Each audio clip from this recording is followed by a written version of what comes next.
I am bringing a gift to all the men out here. This could probably not be something that you're expecting because it doesn't come in a box, it's not made of gold, it can't be bought, it can't be stolen, it can't be inherited. However, this gift will change your life in ways money never could. You know, with this gift, you will be able to take deep breath without having to worry about putting your guard down. You know, with this gift, you will be able to accept yourself for who you are.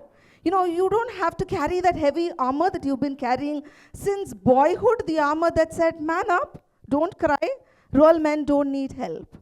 This gift will open new doors in your relationship. You don't have to be the sole provider or the only decision maker in your family. With this gift, you will be able to be that father who is present, not just on paper, but then also, not just as the weekend dad or a disciplinarian, but then as someone who will be there as a teammate with joy. Now, this gift will teach you that tenderness and strength can get along with each other, and that asking for help is not necessarily weakness, but then it's wisdom. Trust me, this gift will reduce violence, not just against women, but also against men. Because with this gift, the streets will become safer, communities will become stronger. And let me tell you all, this gift has a name, and it is called feminism.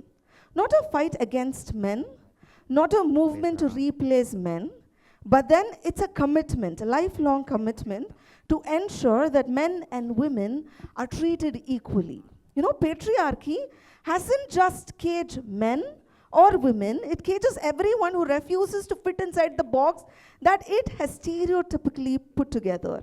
And by that way, the third gender, transgenders, will also be highly benefited by this movement, feminism. Because for them, feminism is not just a theory, but then a lifeline.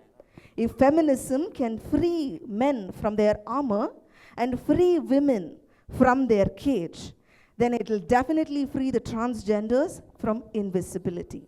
Now, when I'm talking all of this, you're probably thinking, she's talking about the modern world, she's talking about what's happening currently. But let me tell you all, patriarchy has been writing script for centuries.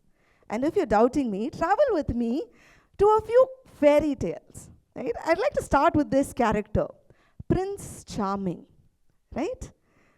A beautiful dream character.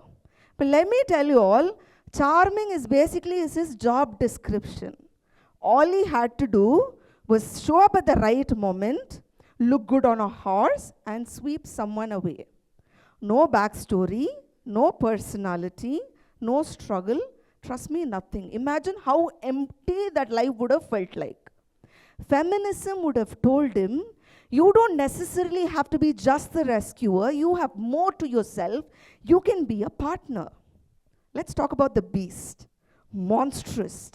Someone who is vile. He will only show his strength. And to him, the script had told him, you don't worry about your emotional vulnerability and all, okay? You don't have to think about your emotions. A woman will come and she will heal you. You can just show off your strength. But then, feminism would have told him, you can heal yourself. You don't need a woman to come and heal you to make you feel better, to make you feel good about yourself. And then, we have Jafar from Aladdin. Someone who was thirsty for power, deceptive. He would do anything to get power in his hand. But look deeper, Jafar is somebody who had learned that only power will make him valuable. And that is why he kept running towards power. He did anything, he deceived people. He did that, all of this because he wanted power with him. Feminism would have told him, you don't need power or the lamp to show that you are the hero, to show your power, to show your strength. Your relationship with people matters. Now I can go on. The huntsman from the Snow White who was pushed into violence, even though he did not want to pick violence. The shoemaker, well, he was glorified for continually working.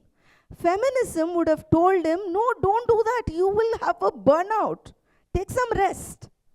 Now, if you see in all these places, Jack, the fellow who climbed up the beanstalk, because apparently for him, bravery was his way of showing that he was a boy. No, feminism would have told everyone, relax, take your break. You don't have to show all of it to be strength and fanciful heroism. You can relax, take a break, and you will be valued for who you are. That is what feminism does to people. Now, fairy tales aren't the only places where men are narrowed down into one-dimensional characters. Let's talk about some commercials, shall we? These commercials, you see them telling that a woman will value you only if you have a nice car, a well-built house, a wonderful paycheck. But what are we trying to tell them? Look at all the commercials. If you have a house, then you're stable. If you have a good job, then a woman will look at you. You can prove your love for a woman with the size of the diamond you gift her for the engagement. That's what patriarchy says. What are we trying to tell men by doing all of this? Are we trying to tell them that your kindness doesn't matter, your character doesn't matter, you being a good person doesn't matter? What are we trying to tell them? You see, patriarchy has been writing these scripts. And let me tell you all, feminism is not trying to steal the power from you. It's basically telling you that value yourself for who you are and what you bring to the table. Now, let's look at what happens when these scripts are followed, right? Now, when these scripts are followed, men are told that their strength depends on how long they can sustain, how much they work harder and harder and harder. End product, burnout, fractured families. The very relationship that they wanted to sustain by working so hard becomes torn and tattered because of that. Men are told that you cannot show your emotions outside, right? Unless and until it's anger. What happens? They bottle up their emotions, higher suicide rate, because they think men cannot go out, ask for help. Even though they are depressed, they don't want to talk about it outside, because these scripts have told them that you cannot talk about your weakness to others. Now, what happens when feminism is taking over? When feminism is taking over, you will see fathers sitting down with their children, reading bedtime stories. Men can choose the career they want. It could be art, it could be dance, without anybody telling them that only engineering makes a man. And women can lead the boardrooms without anybody telling them that leadership isn't ladylike. When feminism is taking over, you will see empathy everywhere. You will see that the third gender people happily playing along with us, with their head held up high without the fear of being mocked or criticized. And that is why I place in front of you this gift. It's called feminism. I just have one question to you all. Now that the gift is in front of you, what are you planning to do with it? I'm not asking for grand gestures. No, I'm not asking you to do a lot. But then let me ask you a few questions. If somebody is going to come to you and talk to you, open up, are you willing to listen without judging them, criticizing them, or mocking them? Another question. Are you willing to share responsibility before putting it into a stereotyped box that says, no, that's for a man to do, that's for a woman to do? Are you willing to share responsibility? Are you willing to speak up? Speak up in places where silence seems like a better choice, that'll keep you safe. And yet, are you willing to speak up at those places? When jokes are sexist, when people are made fun of for doing the right thing, are you willing to make these changes in your lifestyle? This is all that feminism is asking for you. It's not robbing the power from men and giving it to women. No, it's not. It's treating everybody equal on the table.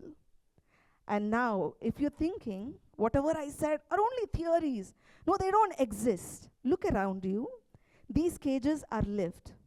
It could be lived in the person that is in your family, or somebody you see, somebody who's even in this room or watching this, right? You see a boy who wants to pick poetry as his career choice, but then told, engineering makes a man, you should do engineering. You see a girl who wants to ask a lot of questions, know a lot, but then she's told, no, that's not ladylike, please sit down. You see a father who wants to take paternal break, but then is being mocked for it because the father is told caregiving is a lady's job. You see a woman working 2 full-time jobs, one at her office and one at home, and still being told, that's not enough. You see a girl's marriage decision made at a dining table, and yet she is not on the table. You see a girl clenching her keys, walking down the street at midnight because for some reason the street is not safe for her. You see a third gendered person, trying to wear a uniform that suits them but is being mocked for it. You see a third gendered person recruited at a job basically for tokenism and not for the value that they bring to the table. You see everybody around you, they're all put inside these cages. You see an old man sitting at a park with nobody to talk to him because at some point he believed real men don't need friends. You see a woman, a widow, not having a house of her own because for some reason the papers cannot have her name. The deed did not have her name. And you see the child watching all of this and learning these stereotyped ideas, the scripts, even before they could spell the word gender. This is what is happening around you. Different ages, different stories, different lifestyles, but the cages are similar.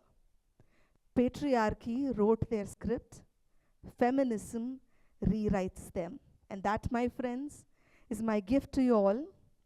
This is a gift not just for men, not just for women, but for every single person. Now tell me, what are you planning to do with this script?